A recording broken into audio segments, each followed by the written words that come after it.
Briahna, what's on your radar? Well, the right has a free speech problem.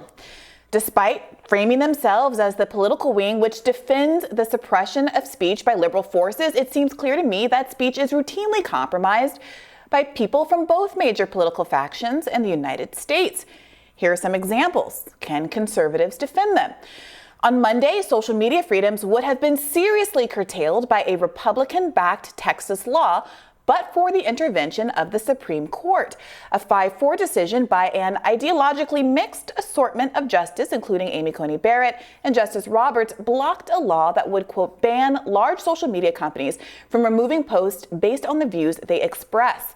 On the anti-speech side, 3 conservative justices joined a dissent penned by Justice Alito, who said he was skeptical that social media companies have editorial discretion protected by the First Amendment, like newspapers and other traditional publishers do.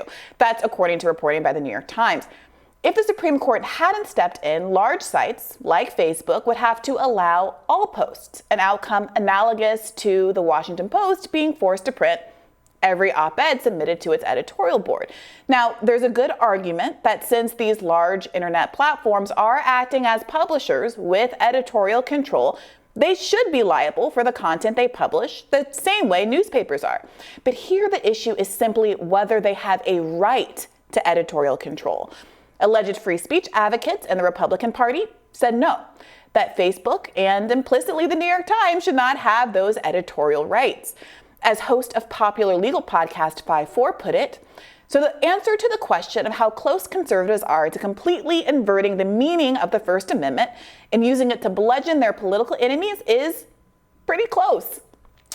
The 11th Circuit Court of Appeals upheld a preliminary injunction against a similar law in Florida, holding that, quote, social media platforms exercise editorial judgment that is inherently expressive. When platforms choose to remove users or posts, deprioritize content in viewers' feeds or search results, or sanction breaches of their community standards, they engage in First Amendment protected activity. Seems like Republican lawmakers couldn't care less. Moving on, in a move straight out of 1984, Republicans have also pushed for book bans across the country. Most notably, Mouse, a graphic novel which portrays the horrors of the Holocaust, was removed from a Tennessee 8th grade curriculum. Why? Well, according to school board member Tony Ullman, quote, it shows people hanging. It shows them killing kids. Why does the educational system promote this kind of stuff? Well, gosh, wait till he hears about what actually happened during the Holocaust. Though one wonders how he ever will learn about those horrors if he thinks a comic book where Jews are depicted as cartoon mice is too triggering to read. And of course, there's CRT. States across the country have come between educators, local community members, and students by banning the teaching of concepts relating to race. An example, Ron DeSantis has backed 2 bills which ban anything that might make a student feel, quote, discomfort, guilt, anguish, or any other form of psychological distress. Whew. Oh boy, I'm old enough to remember when liberals were the snowflakes. Does the fact of the founding fathers owning slaves make you uncomfortable? Well, you can simply erase it from history. Does the whole concept of American slavery chafe with your sense of national identity? Just cut it from the textbook. And DeSantis hasn't stopped there. Last month, he signed a bill banning protest outside of any residence.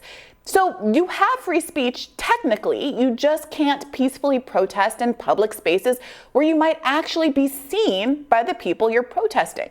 This, of course, was after barricades were thrown up around the Supreme Court where people initially convened to protest.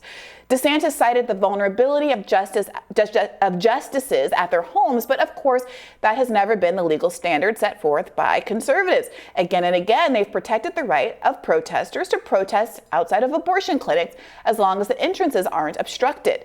And it's difficult to imagine a circumstance more vulnerable than an intimate medical procedure.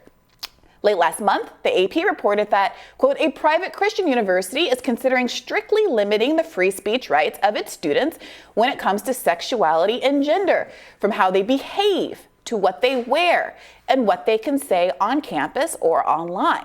Now, this is far worse than right-wing panic about teachers indoctrinating youth. This is about a university openly dictating the most basic freedoms of association.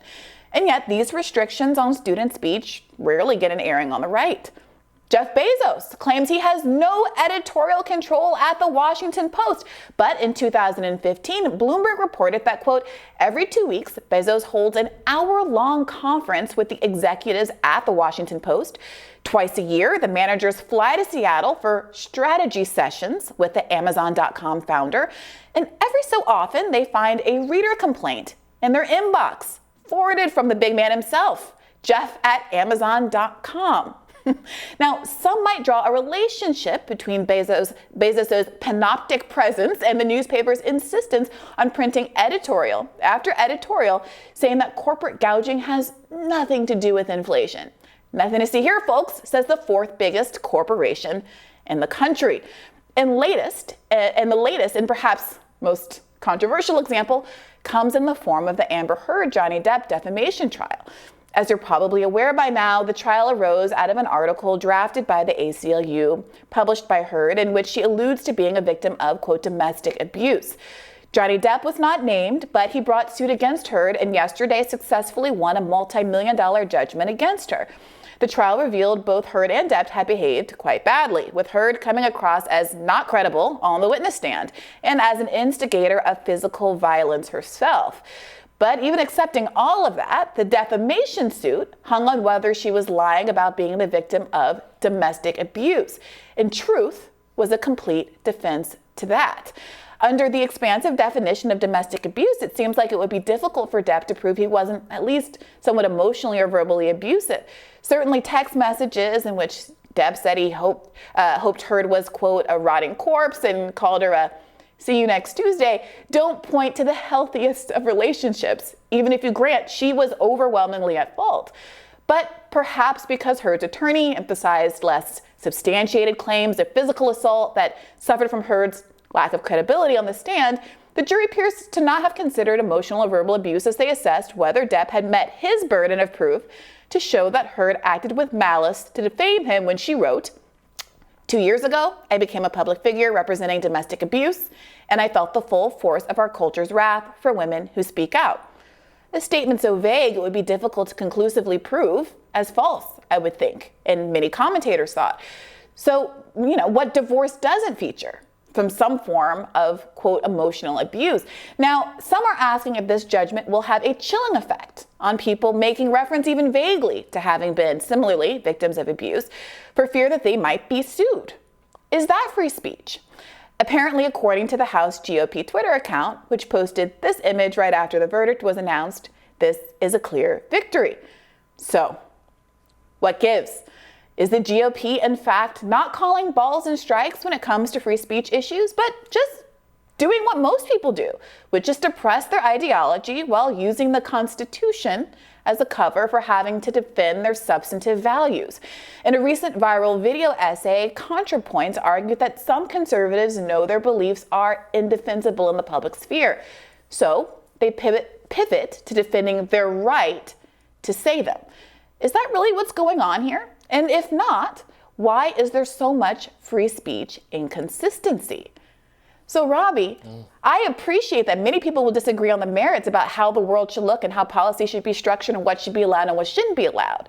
But it seems to me that you could very easily make free speech arguments on both sides of a lot of these issues. So what work is the idea of free speech doing here? Is it distracting us from these underlying substantive conversations about what we want our society to look like? Well, you touched on a lot of different things here. I think the free speech debate is very important. I think it's appalling how little progressives seem to care about free speech anymore. But I agree with you that conservatives absolutely use this. What do you mean by progressives don't care about free speech anymore, Robbie? There is not enough respect for the idea that we should be able to dissent and disagree. I mean, the transformation of the ACLU is a good example. The transformation of college campuses into safe space. Okay, maybe we're doing a liberal progressive semantics game here. Fine, I would argue the hard left has been better on free speech than the right.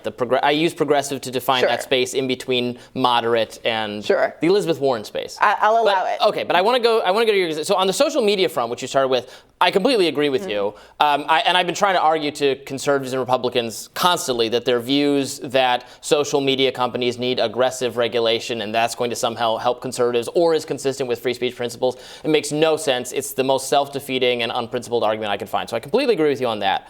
I think we're going to talk about the Amber Heard, Johnny Depp stuff later. Sure. But on the school curriculum stuff, look, I will just say this. I'm not sure that it's necessarily a free speech issue when, okay, look, we're talking about public schools. Mm-hmm. They got to teach something. Mm-hmm.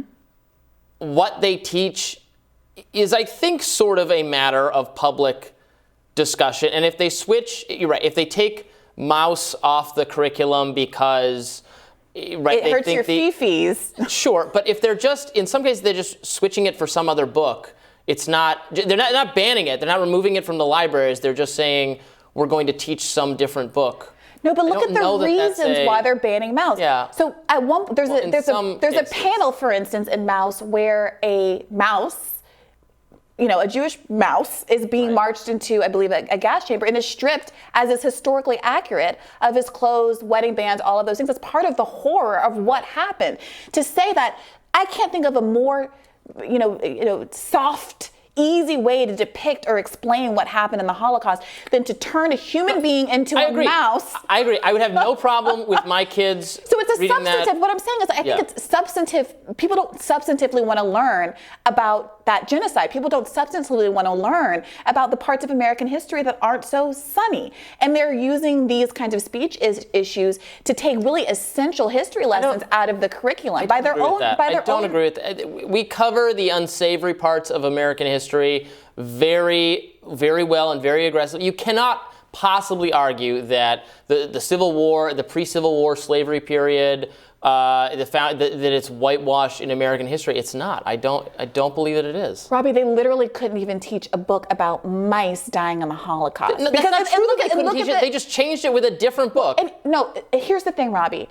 If an individual teacher made that choice, if an individual school or community made that choice, that's one thing. But sometimes they rotate out books because they've taught them. But the very party, Robbie, that says that they are all about letting communities judge themselves and operate on their own volition are promulgating state-level laws to preemptively ban certain kinds of content. And that's an issue. And I don't agree with those state-level laws. They shouldn't do it. I would solve this whole issue by just privatizing education, and then you can go to a school that teaches the kind of thing you like, and that way it doesn't have to be this messy national or state-level conversation dictating exactly what they're supposed to teach. I agree with you there, but at some level it is a public consensus decision what is going to be taught because it's a public utility. It's a public functioning thing. It's not free speech is not the right lens for it, I don't think. I think that's right. So why, again, is the question, do we keep getting everything framed as a free speech issue when people are just trying to press which they're allowed to do, their personal ideologies? They cover that. My worry about American history is they don't cover they never get to World War II and beyond in American history because they just run out of time at the end of the year. It's true. That is Civil War exhaustively covered. A topic for another day. Well, thank you for that, Bree, and we'll have more Rising right after this.